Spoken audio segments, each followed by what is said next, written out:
Good evening, wrestling fans. It's JC with Wax Poetic Pro Wrestling. And it's been a couple days since I've been here on the channel.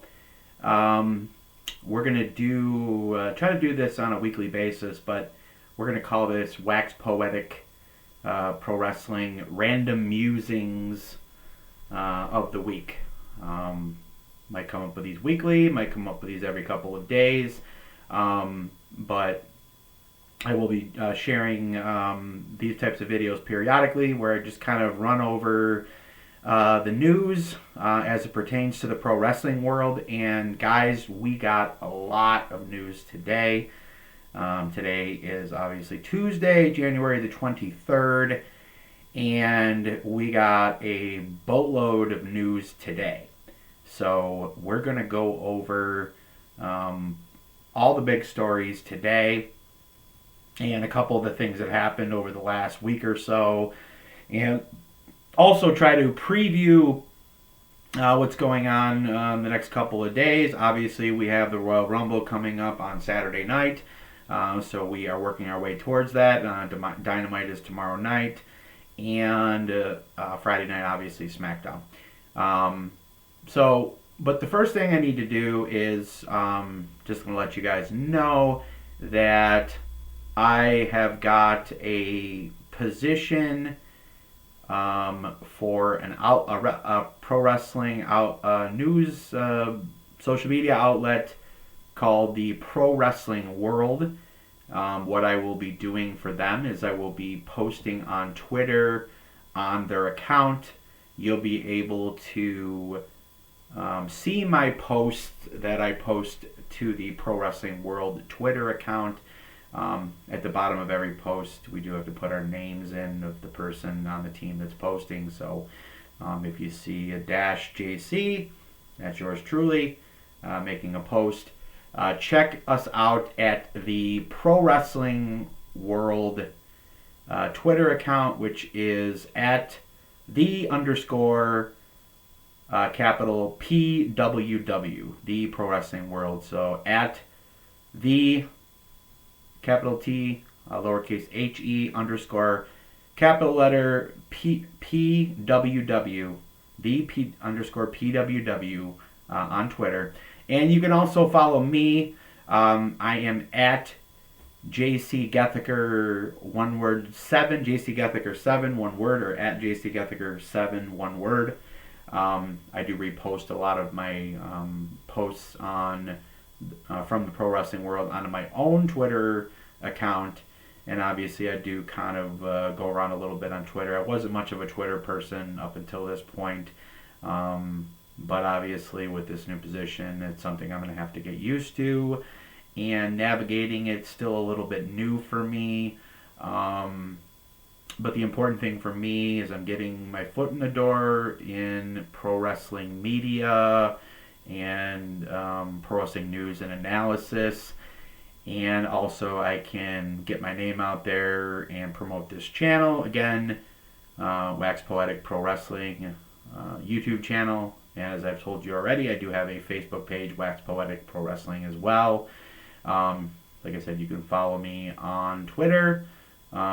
Through the Pro Wrestling World, my own Twitter, Facebook, and also this YouTube channel, because you're here watching me right now. So, but let's get to the news here. So, the first bit of news is, the big news today is WWE and TKO have announced that they've come to a massive deal, television rights deal for Raw. Raw will be streaming, folks, not television, not a television channel. So, traditional ratings will be out the door as of January of 2025 when WWE Raw, Monday Night Raw, or maybe just Raw, we don't know if it's going to be Monday still, moves to Netflix, the biggest streaming platform in the world, with roughly 250 million subscribers worldwide, and around 70 million subscribers in the United States alone, which puts them on par with the bigger stations, the amount of people that see the bigger stations on cable and satellite, which is your USA's, your TNT, TBS, FX, all those stations are in excess of 70 million viewers now. A lot lower than it was 10 years ago, 20 years ago, obviously, because streaming is the wave of the future.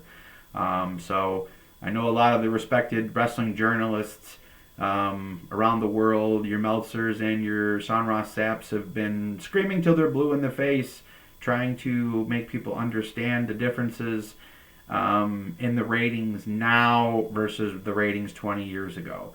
The ratings now are a bit skewed.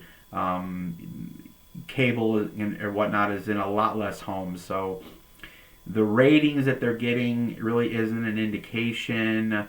It's more of an indication on the death of cable and satellite and just broadcast television or cable television.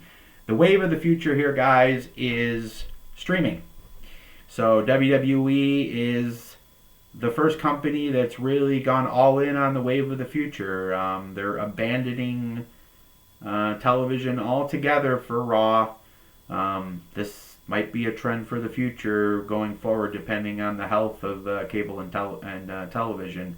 But again, a 10-year deal, guys. 10-year deal for $5 billion.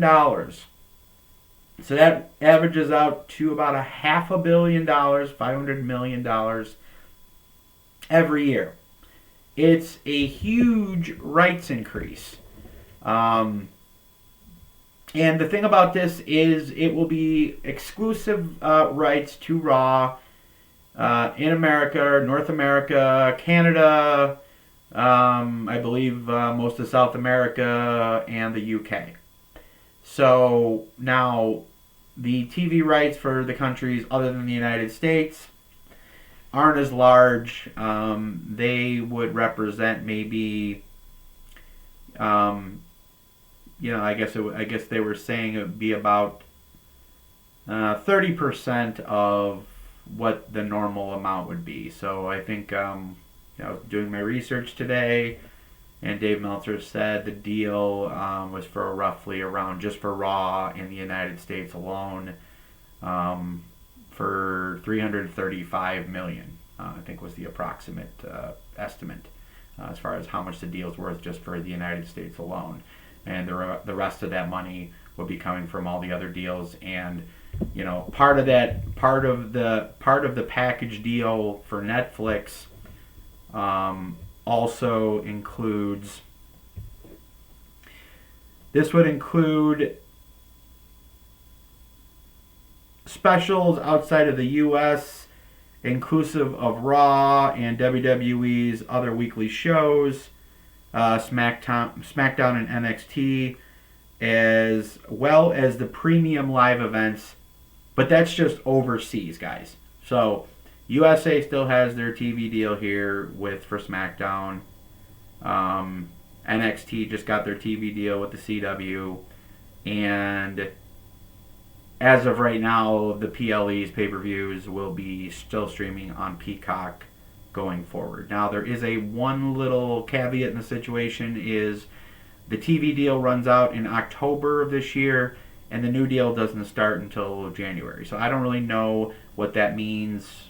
It could mean, a short-term deal maybe with USA or some other TV entity for 3 months until the new deal starts in January 2025, and they would be exclusively on Netflix at that point.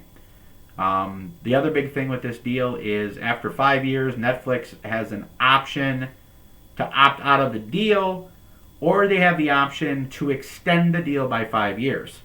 So this deal, if it doesn't work out, which I do not anticipate the deal not working out, could be for only 5 years. However, it could be the 10 or it could be 15.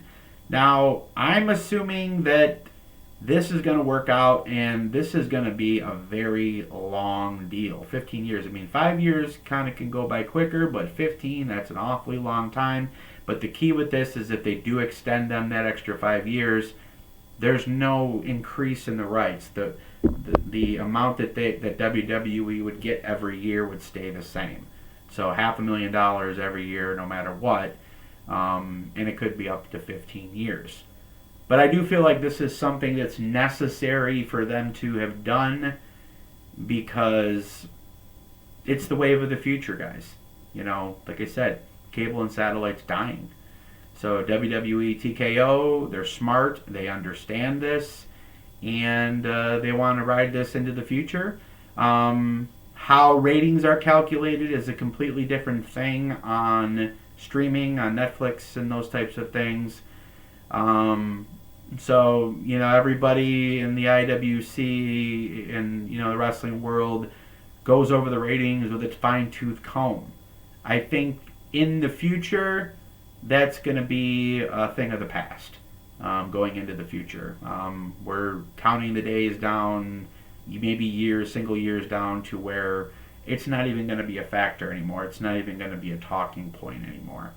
It's going to be a completely different metric how we are evaluating this stuff in the future. It's going to be in a completely different way.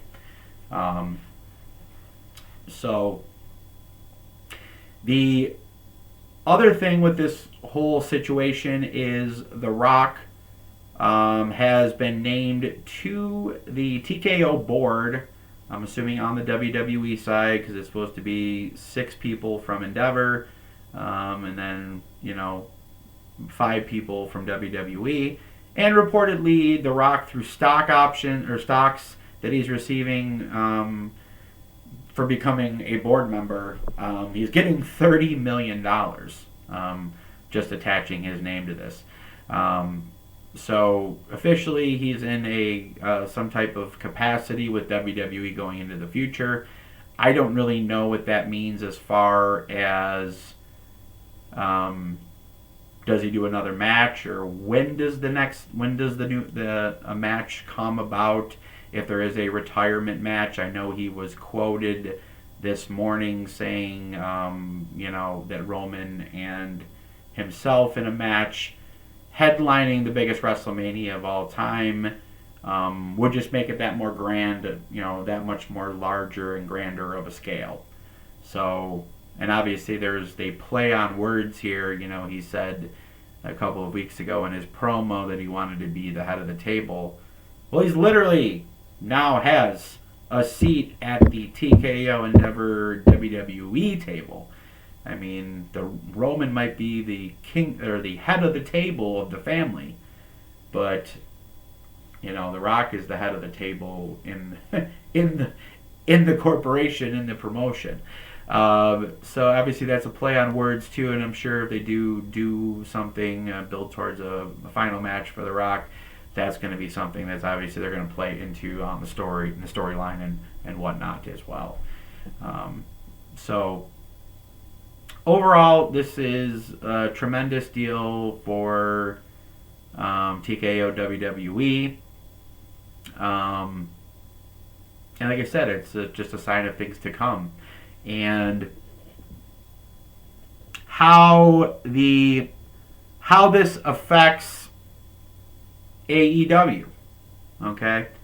AEW now essentially does not have to worry about Warner Brothers any longer.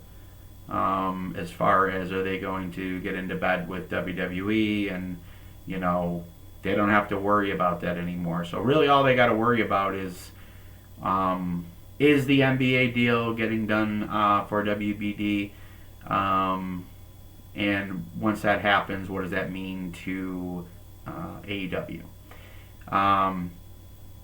My best guess here is, because I've been following this very closely and crunching the numbers and watching Meltzer and watching Brandon Thurston from WrestleNomics give their information and poring over all this information. So based on what Raw got and the kind of ratings that AEW gets, AEW basically, or Dynamite itself, was probably doing half of what Raw was doing. Raw was doing between 1.5 upwards of, I guess close to 2 million at best, I guess. But generally, they would hover around 1.5, 1.7 ish, right? On a Monday night, and Dynamite has been doing, anywhere between 750 to a million. So I mean, if you're going to cut the difference there, you'd probably say 900,000. So they're doing roughly a little bit, maybe around half-ish of what WWE does for Raw. And then as far as Collision and Rampage goes, they generally, most weeks, combined for both shows, will equal a Dynamite rating combined. And then, of course, there's probably another 20% increase for DVR viewership and things like that. And obviously, the social media aspect is something that's not really, I mean, it is calculated in, but it's nothing going to be calculated in as far as a TV deal goes. So roughly they're getting 1.5 million viewers a week average, and then, maybe it goes up another 300,000 to 400,000 for DVR viewership. So you're hovering near 2 million viewers total a week, I would say, with the DVR included. But as far as the Dynamite, like I said, Dynamite's half. So, and then the other half is double, like the other two shows are double. So if AEW signs with WBD for an extension, I would expect the new deal to include a streaming component through HBO Max. That's another thing.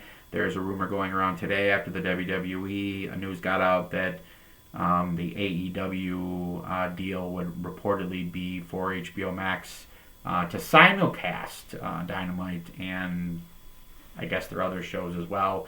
And I'm assuming that would include the library of AEW pay-per-views and shows, which is very big, obviously.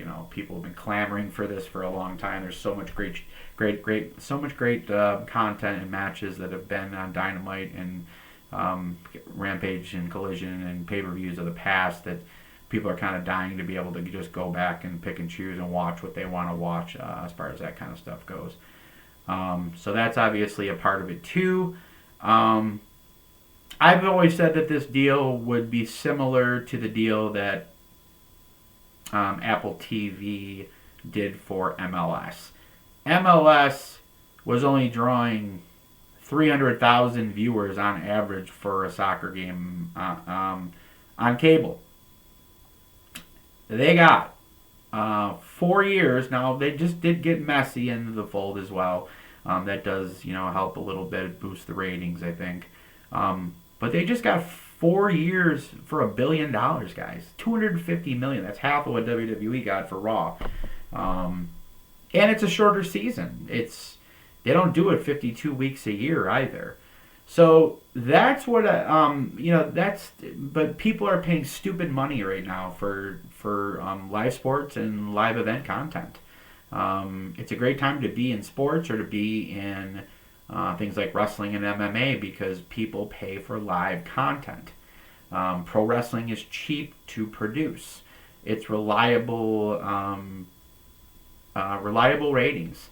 Even now, people want to piss and moan and bitch and cry about, the ratings and how the ratings have plummeted and wrestling's dying and all this other stuff. It's not, guys. It's probably as healthy as it's ever been. The big difference right now is how cable, like I said earlier, cable is dying. Satellite is dying. Those mediums are dying. So they're never going to put up the kind of numbers they were doing in the Attitude Era. At that point in time, everybody had cable at that time. That was the main source of entertainment was cable or satellite. Now with people cutting the cords and younger people moving away from cable and satellite, moving to streaming services, YouTube, and they're entertaining themselves that way. So it's a completely different ball game.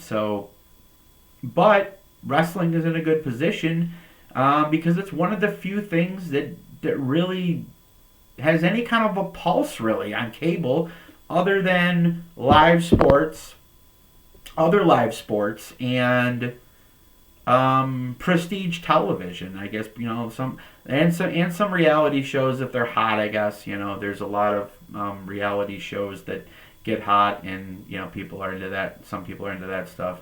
I'm not, but then of course prestige television, high end shows on HBO and things like that. Like Game of Thrones and House of the Dragon and Last of Us and stuff like that. That kind of stuff gains a lot of streaming numbers, and the same thing with a lot of the Marvel and Star Wars content on Disney. They do good numbers usually, but like I said, they've already moved on to the future. But yeah, I think I would guess like a 4-year deal worth $1 billion would be, and that would include everything, all 3 shows, pay-per-views, PLEs, whatever you want to say. AEW might still retain the rights to do pay-per-views, new pay-per-views on pay-per-view, because it does make some good money. Anyways, if HBO wanted to include those pay-per-views in the deal, then that would just make the deal that much more lucrative for AEW. So AEW is in a really good position right now. So anybody thinking that they're going to die, I mean, this is actually really good news for them. But on another note, there is something that is hurting their optics right now, as far as how the product is received or how it's viewed. And I've never been a person that's really harped on this a lot, but recently the numbers for attendance, or what the pre-sale tickets are before the events happen, are very, very low right now. I just heard today that Dynamite tomorrow is only at like 1,800 people. That's less than 2,000. Under 2,000, that's no bueno, man. And looking into the future, reading the Observer last week, the advances for everything other than Revolution, the Sting's retirement match, was just sold out. But most of the advances right now are really low, on a scary low side, and they're already doing discounts. So that's not a good sign. They got to figure something out here, because, even if they get the TV deal, the network's not really going to look favorably upon, having a product that's on their station that looks like there's barely anybody there, So, I mean, they've been doing the best they can to hide the low attendance as of right now. But it's an uphill battle, man. Like I said, television is already dying at this point. Cable television is already dying. Most people would just, rather sit at their house, and, the whole life. And then there's just the other perception of a lot of people just don't even really understand AEW. Some people don't even really know it exists, or, they're very their information on AEW is very low. So WWE is the market standard, and they've been beating it into everybody's heads and brainwashing the entire population now for 40 years, since Hulkamania started, basically, which is 40 years this week, by the way. So happy birthday, Hulkamania. But in any event, yeah, they've been hammered into people's heads that they're the major league, and they've been pretty much unopposed as the major leagues for 20 years now, until AEW just showed up, 5 years ago. So it's an uphill battle. It takes time. I don't even really know if if AEW is really doing anything wrong necessarily. It's just, it's an uphill battle to build stars, and especially when you're the challenger brand, as Tony likes to say. They're the challenger brand. They're the Pepsi to the Coke. I mean, it took, I don't know much about the history of Coke or Pepsi, but, it took a while for, Pepsi to even get to the point where it was like a viable number 2, and I would assume worldwide they're still behind. Coca-Cola. I'm not joking. Don't quote me on this kind of stuff, but I'm just assuming that they're not at that level yet. So it's a tough uphill battle. They're gonna have to find some new stars or strike a chord with the audience, or somebody's got to strike a chord. Maybe those chords are Will Ospreay coming in. It's a fresh thing. He's the best in the world as far as in-ring performance. And maybe he will surprise us, on the whole growth of his charisma and the growth of his mic skills, which have been improving anyways. I can't deny that. They definitely have been improving.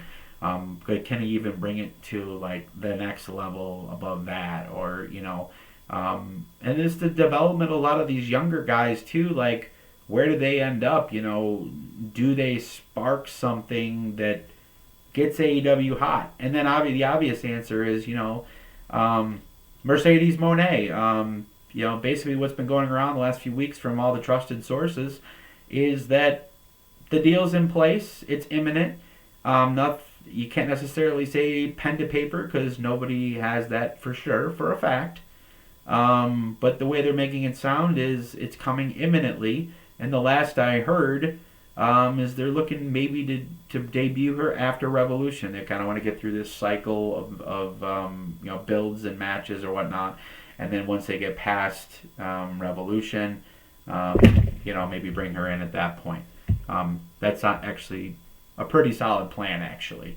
But she did move some tickets for New Japan, Stardom, and she has a big name in the industry. And, she's got a fan base apart from WWE. So that is also a big factor in this whole thing. So can she generate buzz? It's hard, though, because to be honest with you, at this point, Punk is really the only person since the AEW started that's really, that era, when Punk came in, Danielson, Adam Cole, that was kind of like the height of the company when all those guys came in relatively all at the same time. But since then, nobody's really moved the needle too much as far as ratings or ticket sales. Even Adam Copeland, as great as he is, Hall of Famer, great wrestler, great mic, great promo, got all the tools, but even he really hasn't raised their profile or shot the ratings up through the roof. It's a thing where I feel like lightning has to be captured in a bottle for this to actually happen for AEW, for them to get hot again, or just slow steady work and working up to it. But man, you can't let the tickets get below 2,000 people for your national television. It's just going to look bad. And I just hope something like this doesn't affect what they get from WBD. I feel like they're going to sign with WBD no matter what. But I gotta think, like I said, that this whole attendance thing is a concern, obviously. And then the other thing that I did see with this, let me just find it here. So the actual quote from Dave Meltzer, Dave Meltzer believes AEW is getting to WCW 2000 levels when it comes to live attendance. This is a quote: attendance is not good. Wednesday's show, they're under 2K, under 4K, not so great. Under 3K, pretty bad. Under 2K is really bad. Something needs to change. Yeah, 100% agree, Dave. And I think everybody, who was reasonable, even most of us were giving them the benefit of the doubt with the ticket sales, but I think we were all looking at it going, okay, once they start to get consistently below 2,000 people, for their their live national broadcast television shows, and that's when you kind of got to start to get a little concerned. So I don't, like I said, I know they changed who does the live events or who coordinates the live events, but whoever it is, they got to start trying to turn the tide here because it's getting bad. So like I said, I don't really know what they need to do, but it seems like every time they go somewhere, and every time most places they go to, and then every time they go back to that place, they get less people coming back. So yeah, something's got to change. I know this is a learning curve for Tony, running a wrestling company. As like I said, I feel for him in this whole situation. But anyways, so getting to kind of leading into that, as far as Tony, being very wet behind the ears as far as being in the wrestling business. It's only been 5 years now that he's been in the wrestling business, and obviously, as my last video stated, he's took a lot of flack, and before last week, before that Wednesday main event between Hook and Samoa Joe, about his social media behavior, the things he was posting, as far as the gender thing and the Hook thing, but I will say right now that everything I said in my last video about Hook will be a world champion, and here's why. All that was proven to be true based off of what we saw Wednesday. Now, what we saw last Wednesday was a truly phenomenal main event. It was a David and Goliath story. Obviously, Samoa Joe versus Hook. And I said in my video, I feel like Hook needs to take a beating in this match. And how he sells and how the crowd reacts to his selling and how they tell the story of this match and Joe's work of getting Hook over as a heel champion would be crucial. This all came true. It all happened. It all came out perfect. The match was intense. There was great storytelling. They presented Hook as a tough, badass, undersized compared to Samoa Joe, but will never quit. Will continue to take a beating and keep on ticking. He took a lot of bumps in this match that were just insane. Probably one of the most insane bumps I ever saw was it was probably a Uranagi onto the announcer's desk, which legitimately looked like I thought he broke his neck. Honestly, I winced when I saw this. And then he ended up giving him a power bomb on the apron as well, right after that. So, and I'm just like, this fucking kid's fucked, dude. Like, I don't know how he's gonna get up, but he did end up getting up, and he milked the count, and he milked the drama as well. Joe gave him a beating pretty much this whole match, other than a few flurries that Hook threw in. But the flurries looked great, and the crowd was into it. They absolutely loved it.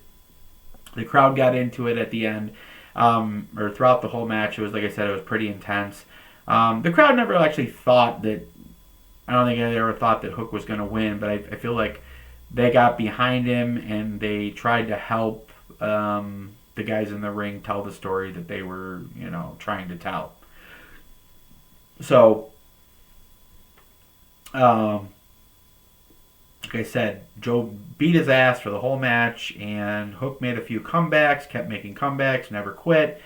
One of the key moments, though, was Joe giving a muscle buster to Hook, and Hook kicks out at 1. It was nuts. But here's the thing: I completely agree with the kick out at 1, given the context of the match and the context of the story.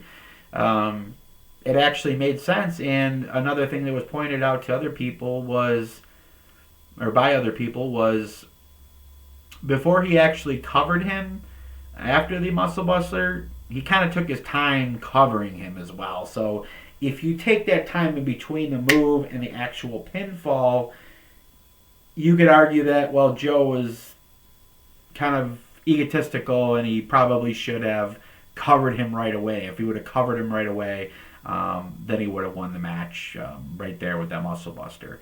But of course, all the internet naysayers and trolls in my best Sean Ross Sapp impersonation of the snarky IWC troll. Well, he covered it. They can't be just using one counts all the time for just random stuff all the time. I mean, just because it worked that time, you can't go that well all the time. You made the Muscle Buster look like it wasn't even a finishing maneuver. Like I said, in the context of the match, everything made sense. If you were really paying attention.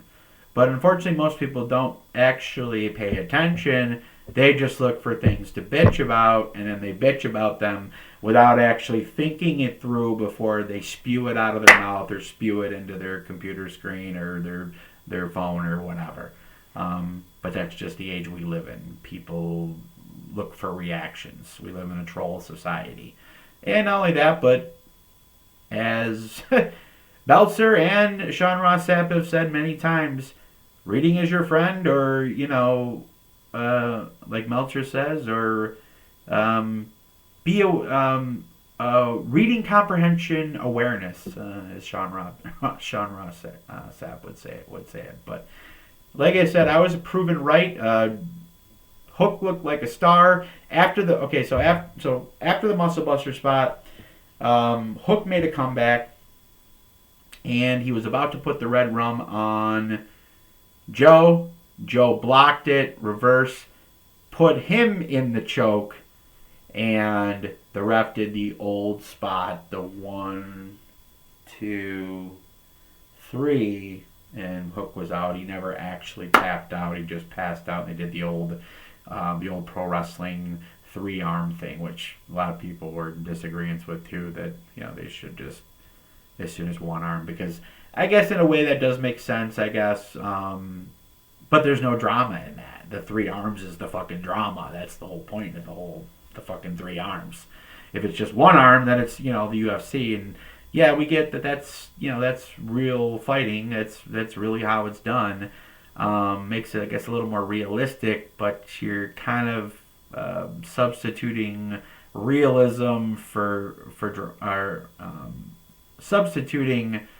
realism for drama at that point. I would much rather have drama. That's why pro wrestling is predetermined, because we can actually navigate and manipulate it to be as entertaining to do as we want it to be. So, but in another thing, just to kind of rub it into the naysayers out there, Samoa Joe actually tweeted this out. On January the 18th, which is a couple days after the Dynamite match. Mr. Samoa Joe says, in case you didn't know the formula, hot takes equals engagement, equals algorithm placement, equals views, equals $, money. Some of you are playing yourselves trying to win these arguments. Subtext, he means gender versus Hook, AEW versus WWE, the tribalism. Remember, you are not the consumer. You are the product. See how he did that there? But all that stuff he just said there, though, that equation, hot takes equals engagement, equals algorithm placement, equals views, equals ka-ching, ka-ching. Okay? Everybody out here is like, oh, Tony's melting down on Twitter, and he's being irresponsible, and he can't be doing this, he can't be doing that. Guys, Samoa Joe just told us right there what is going on here. And what's going on is You're all fucking marks. That's what's going on. Tony has you right where he wants you. Okay? This show actually increased for the main event. They haven't actually done that in quite a long time. And I'm sure it's something that he's been working on. Is we're always, most of these pro wrestling shows nowadays are losing all their audiences by the end of the show. The only time that you don't lose audience at the end of the show is when you truly have interest from the fans.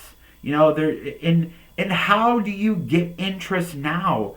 You trigger people into their tribalistic nature, which is, I like WWE, AEW sucks, or AEW sucks, or WWE sucks, and I like AEW. They're just playing into that. Tony said, I'll make fun of Jinder Mahal. The WWE fans will get super upset that I'm going to make fun of Jinder Mahal, and then I'm going to defend Hook as a counterpoint of that. Therefore, I'm going to raise interest in my world title match next week with Hook. And actually, Jinder Mahal had the perfect response in Tony's favor, which was, who the fuck is Hook? Because as funny as that sounds, who the fuck is Hook, people really just go, yeah, who the fuck is Hook?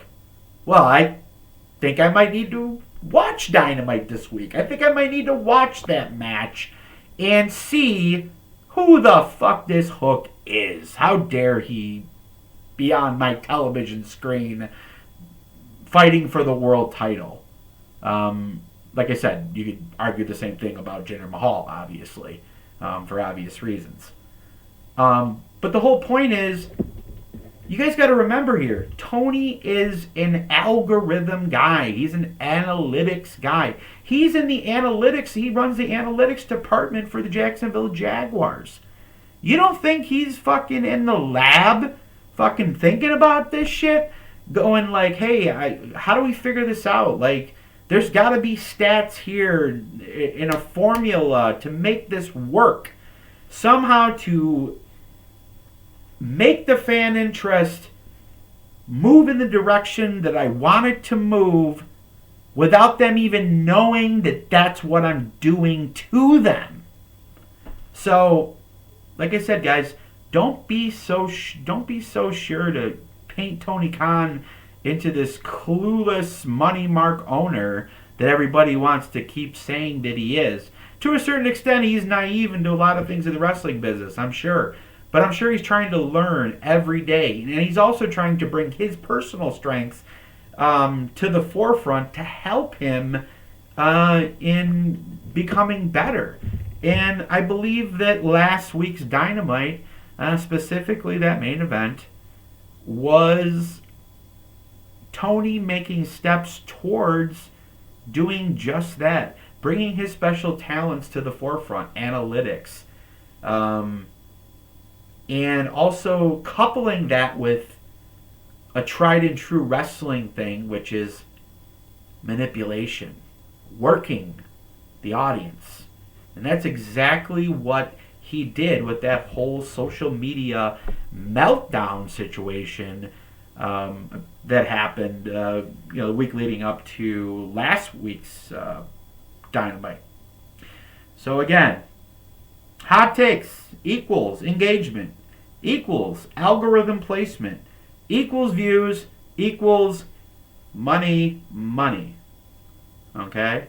So, like I said, don't be so sure that you got Tony Khan pegged, because Samoa Joe just peeped us to some shit right there, okay?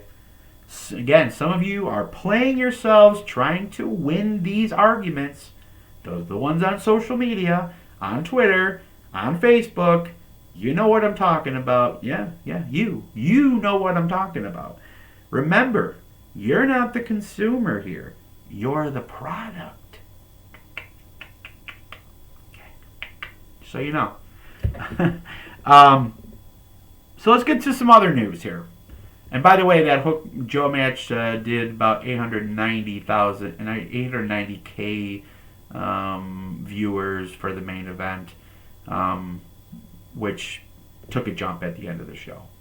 That's kind of what I was trying to get at. Is the interest in that main event actually jumped up their main event rating at the end of the show, which has been very hard for them to do. So the fact that they did that, kudos Tony, kudos Joe, kudos Hook, kudos AEW. Keep working, keep striving, keep grinding. But work on that fucking attendance, man. Seriously, work on that fucking attendance. Anyways, so a couple other notes here. So apparently this morning also came out a rumor out of Japan that Kazuchika Okada, who is currently a free agent and deciding his future, most likely between WWE and AEW, something came out this morning saying that there are sources close to Okada in Japan who say that Okada will be going to NXT first. Now, of course, that started a barrage of people online. How dare they put Okada on NXT? It's disrespectful. He's a star and blah, blah, blah. And, guys, it's not about him going to developmental, okay? This is actually about having a draw, having some type of a ratings boost for NXT. First of all, that's the first thing, okay? And I'm not going to sit here and say I don't want to see Ilya Dragunov versus Kazuchika Okada because, we're going to get that match, I'm assuming, and that's going to be unbelievable. But the other thing, which a few other people have said, is acclimation. The man needs to be acclimated. You're moving to a brand new country with your family, your wife, your kids. You got to find some place to live. You got to get your driver's license. You got to do this. You got to do that. You got to get used to the way WWE does television. The hard cam. All these little things that are just slightly different at the highest level that he's going to have to get used to, get his feet wet. Why in God's name would he come over here, debut on the main roster, and then go on the road 4 days a week, right out the chute? Like, that doesn't make any sense.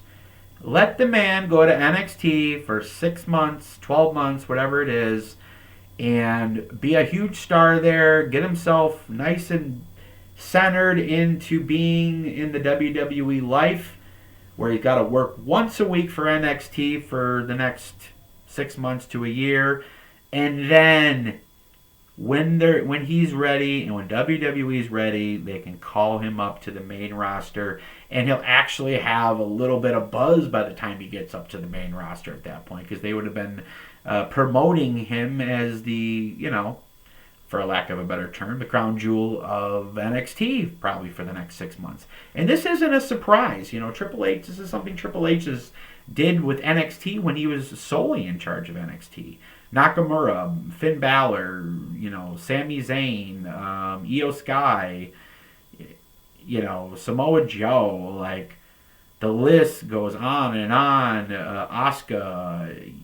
These are all people who either needed time down there to acclimate to the culture, and as to paraphrase Brian Alvarez from Wrestling Observer Live today, they're not asking him to work on his dropkick, or they're not telling him he's not doing a lariat good enough. That's not why he would go to NXT. He's going there for acclimation and to boost NXT.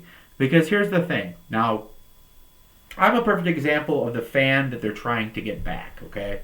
I don't actually watch NXT really anymore. Like, once in a while I might watch it, or if there's a really good match on it, maybe I'll fast forward through it. I've kind of tuned out to NXT. I haven't really, since Triple H left the brand and they kind of went with the Shawn Michaels vision. It just hasn't really appealed to me. So given that though, like I said, that's kind of how they got people interested in NXT before when Triple H was in charge. They would bring a Nakamura in, they bring a Sami Zayn in, they bring a Finn Balor in, they bring all these guys in, ladies and guys in, to draw in the smart fans. You know, I'm a kind of person where, I mean, I watch Raw and SmackDown, kind of fast forward through some of it here and there. What definitely was during the Vince era.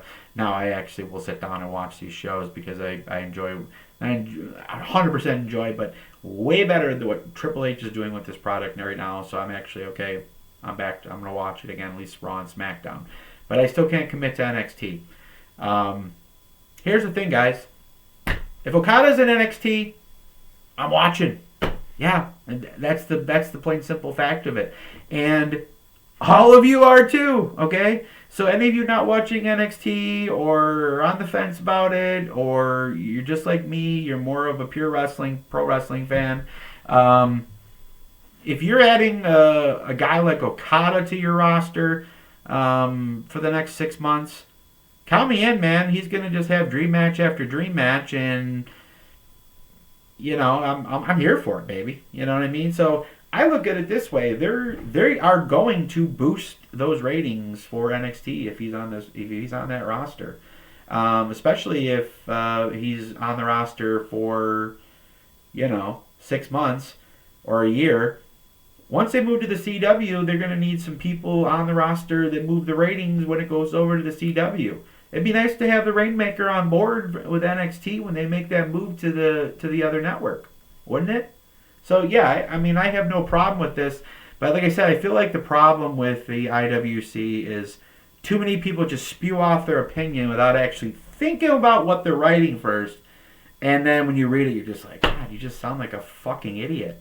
Like seriously, like shut up. Like, do you read what you're saying before you write it? Guys, just take a couple fucking deep breaths, okay? And then collect your thoughts and then write maybe what you're going to say. It's just, I'm embarrassed for you, okay? I'm embarrassed for you. Anyways. So, next point of business. So, there was talks today about Finn Balor's contract. And Finn Balor's contract will be up at some point this year.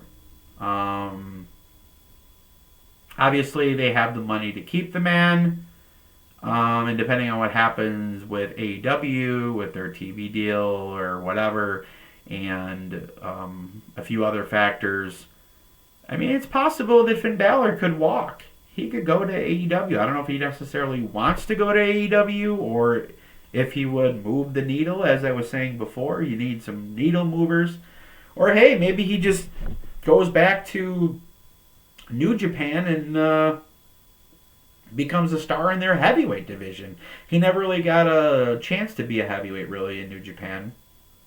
So maybe he could go back there and become a heavyweight, be even a bigger star there, move some tickets there just because his name is a lot bigger now than when he left. So that's a very interesting thing.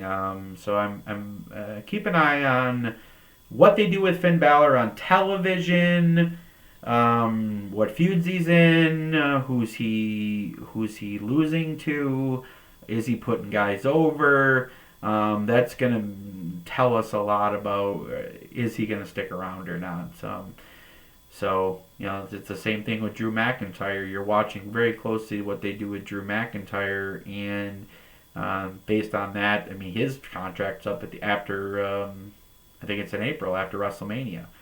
So depending on what they do there, do they put Drew over a few times in the next few months in big matches? I mean, if he loses at WrestleMania, I would say that probably the writing's on the wall that he's probably going to leave. So that's another one. So Drew McIntyre, Finn Balor, those are guys that you kind of got to watch out for going into the future as far as their contract statuses go. Couple other points of business. So tomorrow we have AEW Dynamite. So the big matches for AEW Dynamite tomorrow night. I mean, God, these guys put on these great shows at least as far as the matchmaking goes and the matchups that they give you. Most of the time, they give you two or three bangers usually every week. So, like I said, they're more wrestling and less story, and WWE is more story and less wrestling. But I feel like they're both getting closer to the middle. I think 60-40 story to wrestling in WWE right about now. And then probably just the opposite, 60% wrestling, 40% story in AEW. But the gaps could be 70-30, as large as 70-30, both on those opposite sides as well. And there was something that also came out this week, not to go off on a, but this is Musings, like I'm just having a musing, so here we are. This is a musing. So there was some content that came out this week, or a tweet that came out. There was some information about the amount of actual wrestling on wrestling programs, and WWE, as you would guess, had a lot less wrestling, and AEW had a lot more wrestling, which that's obviously makes sense just based off of their products. But like I said, I feel like Triple H is kind of turning the tide a little bit as far as that goes, as far as giving us a little bit more wrestling in the WWE product. And I feel like Tony Khan is working very hard to try to create compelling characters and to move us emotionally to draw in more viewers. But the interesting thing is the general public right now, the ratings are higher when there's less wrestling, and they're lower when there's more wrestling. I mean, I know how disheartening that sounds, but unfortunately, this is the world we live in. People are just driven by drama now. It's on the marquee thing doesn't really work anymore in the modern day age. Unfortunately, when it comes to a general audience, they're more into the soap opera aspect of pro wrestling than they are the actual pro wrestling. But if you even go back to the Attitude Era will tell you that as well. I mean, most of the matches in the Attitude Era were very short. You had to pay the pay-per-views was where you got the longer matches in the Attitude Era. And even in the Attitude Era, the matches weren't, even on pay-per-view, weren't that long, except for maybe one or two matches. Usually the championship match, the main event, was usually really good wrestling matches, usually back in those days. But like I said, the formula for the best wrestling, or the biggest ratings and the biggest boom, was very not wrestling. So take that for what you will. But anyway, so Dynamite this week. Great card, obviously. First time ever in the Cope Open, the Rated R Superstar, Adam Copeland, a.k.a. Edge, first time ever, versus Minoru Suzuki. Wow, guys. This is going to be something else. It's just like people have been saying all week, it's like, man, who the hell would ever have thought that Suzuki would wrestle Adam Copeland? But fuck, man, I'm here for it, man. That's going to be a war. This Cope Open's been mostly young guys stepping up to the plate, but it's nice to just maybe throw a random dream match in there once in a while. So, yeah, Copeland versus Suzuki, man. That's going to be something else. So, another match we have, first time ever, Swerve Strickland versus Jeff Hardy. So, that's a good match. That's a very good match. Obviously, Swerve's still up on his trajectory. Going up the ladder, gaining more and more popularity by the day. And it's nice to see Jeff Hardy get a Dynamite match. It's like the guy's a former world champion. I know he's had a lot of issues with, substance abuse or whatever, and it takes a lot for them to trust him at this point. But it's really nice to see him get a match like this on Dynamite. So, another match we have is Hangman Adam Page versus Penta El Zero Miedo. That another one. I don't know if we've ever seen that one. That should be a war. I mean, those guys go for it. So that's definitely going to be a good one. And we also have Timeless Tony Storm and Diana Perrazzo face-to-face interview. This should be good. I mean, guys, anything with Tony Storm, man, I'm here for it. She's thoroughly entertaining to me. Everything she does, everything she says is hilarious. Obviously, by far the best character in AEW, and it's not even close right now. She's just doing work with God's work with this Timeless Tony Storm gimmick. So I'm here for it. And another match we have is the AEW Trios Championships, the Acclaimed and Daddy Ass, fresh off their merging with Bullet Club Gold into the Bang Bang Scissor Gang, which is this is going to be quite the ride, this whole Bang Bang Scissor Gang thing. I don't know where they're going with this, but I'm interested to see where it's going. They Acclaimed Daddy Ass versus Mogul Embassy. The Machine Brian Cage and Toa Leona and I forget the other guy's name. I don't know why I'm forgetting this right now. So Mogul Embassy and that trios match against the Acclaimed and Daddy Ass. We're also going to hear from Sting and Darby Allin, and obviously they're working towards that retirement match for Sting at Revolution. But it looks like it seems like they're going to try to put the belts on Sting and Darby Allin, and it seems like the writing's on the wall. They're going to be champions, and they're probably going to lose the tag titles to the Young Bucks at Revolution in Sting's final match. So it'd be nice to see him go out with a little title reign at the end. That's pretty cool. So I really like that. And another match, and Wardlow from the Undisputed Kingdom against Trent Beretta. Trent Beretta's always can be counted on to have a good match. Obviously, this ain't one he's going to win. Expect a bit of a squash. It's going to be a little more competitive, obviously, than a squash, but obviously it's one that you expect Wardlow to win. So tomorrow, Dynamite 8 Eastern. Live from the End Market Arena in Savannah, Georgia, and there's less than 2,000 tickets out.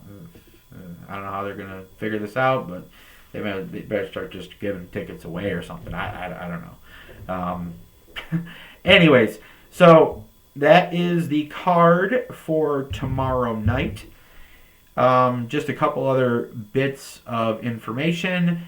Saturday night, opposing the Royal Rumble, they will have a main event for Collision, which will be FTR and Daniel Garcia versus the House of Black in a trio steel cage elimination match. Wow, nobody's really going to not many people are going to be watching this match, which is an absolute shame because I'm sure this is going to be an absolute classic.